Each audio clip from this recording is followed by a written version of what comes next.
ഞാൻ മറന്നൊന്നും പോയില്ല. ഇവര് പെട്ടെന്ന് വിളിച്ചപ്പോ ആദ്യം എനിക്ക് മനസ്സിലായില്ല. കുറച്ചു നേരം കഴിഞ്ഞാണ് എനിക്ക് പിടികിട്ടത്. കാരണം അവരുടെ അന്ന് പല്ലൊന്നുമില്ല, ഫുൾ ഇടയായിരുന്നു. ഇവിടെ ആ ഫ്രണ്ട് ഗ്രില്ലൊന്നും ഞങ്ങൾക്ക് ഇല്ലായിരുന്നു. പോയി വന്നത്. എങ്ങനെയുണ്ട് ഇതൊക്കെ കണ്ടിട്ട്? കൊള്ളാവോ? കുറച്ച് വ്യത്യാസമുണ്ട്. എന്താ വ്യത്യാസം? അവിടെ ഇതിന്റെ കളർ മാറ്റി. അത് മാത്രമേ ഉള്ളൂ അല്ലേ? ഓക്കെ, നമുക്ക് പാട്ട് കേക്കാട്ടോ. MJ അങ്കിളെ, ഇനി ഒത്തിരി പേരുള്ള ഒരാളാണ് വരാൻ പോകുന്നത്. റിജ്വലൻ പക്ഷെ നമ്മുടെ ടോപ്പ് സിംഗറിന്റെ ഒരു ഉജ്ജ്വലനാണ് വരുന്നത്. ലെറ്റ്സ് വെൽക്കം നമ്മുടെ റിജ്വൽ കുട്ടൻ ഓൺ സ്റ്റേജ്. ഒരു ചേട്ടനാണ്. പച്ച കളറാണല്ലോ. നല്ല കത്തുന്ന പച്ചപ്പാൻ എന്തത്തെ പുന്നാര പൂമുത്താണ് ഈ വരുന്നത്. അവന്റെ മുഖത്തൊരു ഓറയുണ്ട്, ഞാൻ എപ്പോഴും അത് ശ്രദ്ധിക്കാറുണ്ട്. അവനത് പ്രത്യേകതയാണ്. അപ്പൊ അവന് ഒരുപാട് വലിയൊരു ഫ്യൂച്ചറുള്ള ഒരു വ്യക്തിയായിട്ട് വളരുന്നുള്ളതിനെ പറ്റി ഒരു സംശയവും അങ്കിളിനില്ല. സംശയമില്ലാത്ത കാര്യമാണ്. എന്നെ ഒന്ന് സൂക്ഷിച്ചു നോക്കി. ഞങ്ങൾക്ക് ആർക്കെങ്കിലും ഓറ കാണാൻ പറ്റുന്നുണ്ടോ? അന്ന് സൂക്ഷിച്ചു നോക്കി. ആ ഓറ കണ്ടുകൊണ്ടാണ് മധുബാലകൃഷ്ണ വിളിച്ചത്. ഹലോ, നമുക്ക് ആ പാട്ട് പാടണ്ടേ? അങ്ങനെ വിളിച്ചതാണല്ലേ? മ്യൂസിക് കേട്ടു അതിന്റെ ഇടയില്. ആര്യ ചേച്ചിക്ക് എനിക്കുണ്ടോ? MJ uncle ഞങ്ങൾക്കുണ്ടോ? വരുമായിരിക്കും. വേണ്ട, മ്യൂസിക് വേണ്ട കേട്ടോ. റിജുല, എന്തോ പാട്ടേത് തൈപ്പൂയ കാവടിയാട്ടം, തങ്കമയിൽ പീലിയാട്ടം അല്ലേ? എഴുതിയത് ശ്രീമാനന്ദമൈ sir, music Dakshinamoorthy sir, cinema Kannur deluxe, പാടിയത് യേശുദാസ് സാറ്. ഈ കണ്ണൂർ ഡിലക്സ് എന്ന് പറഞ്ഞ സിനിമയല്ലേ, അതിന്റെ പ്രത്യേകത എന്ന് പറഞ്ഞാൽ കണ്ണൂരിൽ നിന്ന് തിരുവനന്തപുരത്തേക്ക് വരുന്ന ഒരു ബസ്സാണ്. ആ ബസ്സിനകത്ത് നടക്കുന്ന കാര്യങ്ങളാണ് സിനിമ മുഴുവൻ. അത് ഉരുത്തിരിയുന്ന പ്രശ്നങ്ങളും കാര്യങ്ങളൊക്കെയാണ് ഈ സിനിമ. അത് ആ രീതിയിൽ രസമുള്ളതാണ്. അതില് ബെസ്റ്റ് പാട്ടുകളുണ്ട്. ഇപ്പൊ ഓൾറെഡി എനിക്ക് തോന്നുന്ന 2 പാട്ടുകൾ ഇവിടെ അവതരിപ്പിച്ചിട്ടുണ്ട്. ഇത് 3ാമത്തെ പാട്ടാണ്. ഓക്കെ, അപ്പോൾ ഓൾ ദി ബെസ്റ്റ്. നന്നായി പാടണേ. തൈപ്പൂയ കാവടിയാട്ടം, തങ്കമയിൽ പീലിയാട്ടം, മനസ്സിലെ അമ്പലത്തിൽ തേരോട്ടം, മാരമഹോത്സവത്തിൻ തേരോട്ടം.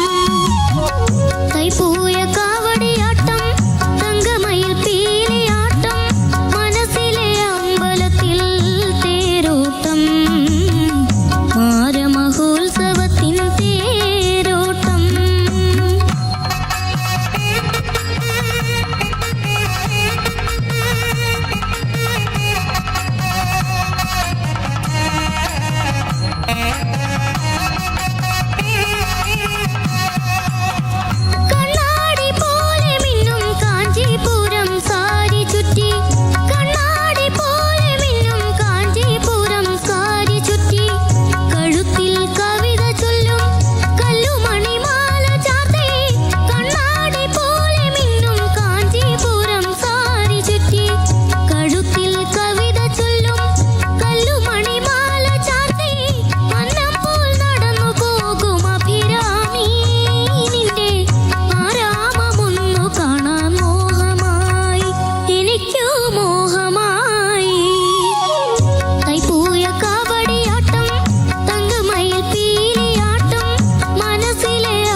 റിജൽ കുട്ട ഗുഡ്.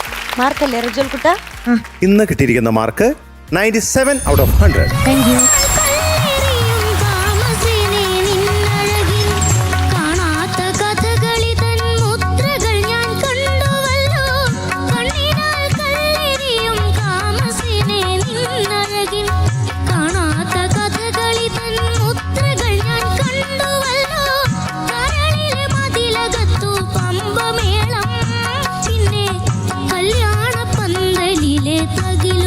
റിജൽ കുട്ട, ഇനി നമുക്ക് ഈ മാർക്ക് മതിയോ?